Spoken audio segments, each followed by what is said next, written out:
If you like the crack and snap of incoming knowledge, make sure that you subscribe. Also, if you low-key plug in some Taylor Swift in your pelters and try to still look like a savage, make sure that you subscribe as well. Now, what helps the most is making sure that you hit that little icon that notifies you when I come out with more knowledge. So make sure you hit that as well. Likes and comments are always welcome and very encouraged. With your comments, comment with whatever you'd like, you damn savages. We're going to be talking about red dots on pistols. Why? Because there's a lot of questions that I've seen both from individuals and within the industry about why is a red dot good or bad on a pistol.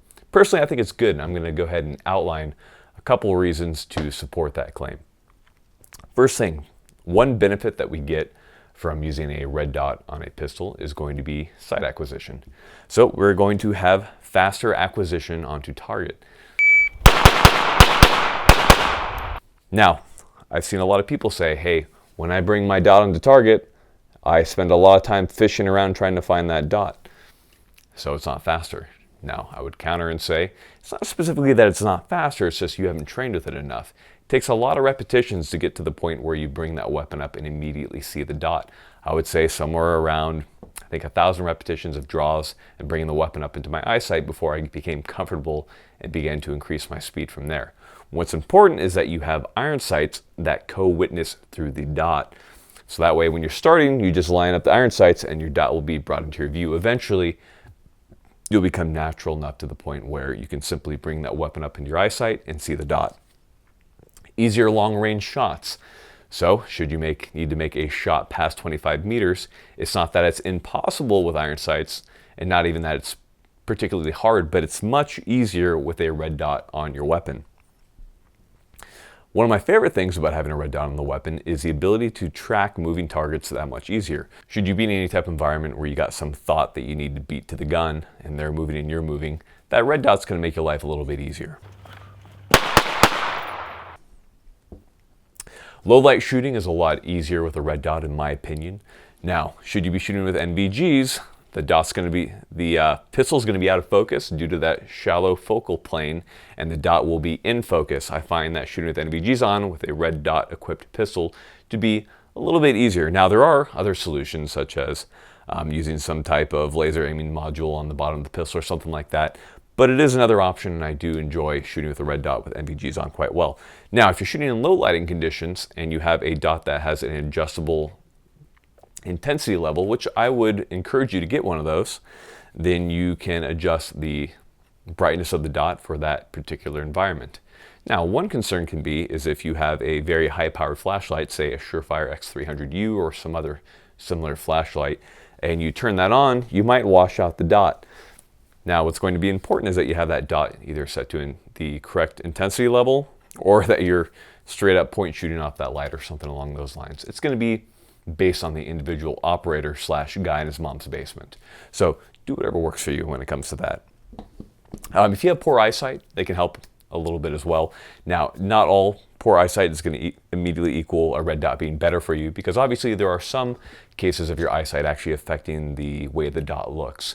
So if you're having trouble focusing, but dots look fine to you, a dot's going to work very well on a pistol for you, with enough practice, of course. Situational awareness and open sight picture are a big thing that comes along with a nice red dot. So because your target isn't partially obscured by those iron sights, that makes for a much nicer sight picture as far as tracking your targets, either your shots on paper or on whatever thought you're trying to put down. So again, some good things there. One-handed manipulation is easier because you got a giant little red dot popping off there. So if you need to rack that off your belt, do any of that crazy kind of stuff in your basement or anything like that, then the red dot sight's going to work just fine for you. Now, there are, of course, some cons to using a red dot on a pistol. For example, the dot can die. And that's the reason why we have co-witness iron sights, so we can just switch to iron sights should we need to. And finally, there needs to be a lot of practice done with a red dot equipped pistol. Otherwise, you're not going to be effective with it. You're going to be like a lot of the naysayers online who say, I tried it, it doesn't work, I'm slower, I'm searching for the dot, that type of thing.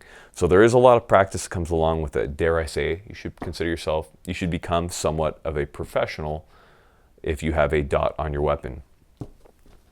Now, that being said, if you practice with that dot, you'll find that it almost feels like cheating when you're shooting a pistol, because it's very easy to see where your shots are going and to track the dot through the recoil cycle, and it makes shooting incredibly pleasurable, even more so than it usually is. So gentlemen, those are a couple of the reasons why I use a dot on a pistol. There are many good optics out there to mount onto your pistol. Ones that I've seen work quite well, we have the Trijicon RMR.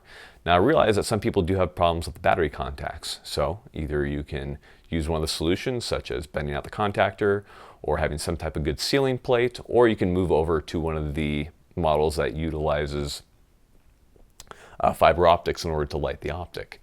So the problem with those is that the dot is typically a little bit bigger. Now, it's kind of a bit of a trade-off. Just find one that works for you. I use the 3.25 MOA adjustable model. Couldn't tell you the model number right off the top of my head. Some other optics out there that work are the Leupold Delta Point Pro.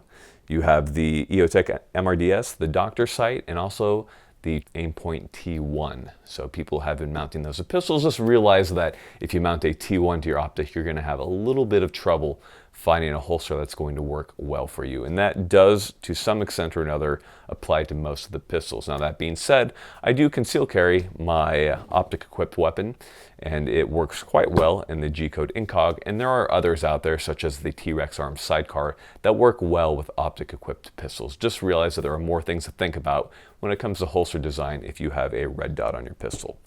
If you have any questions, feel free to ask me. Always happy to answer them. Because let's be honest, guys, if you don't look cool, literally nothing else matters.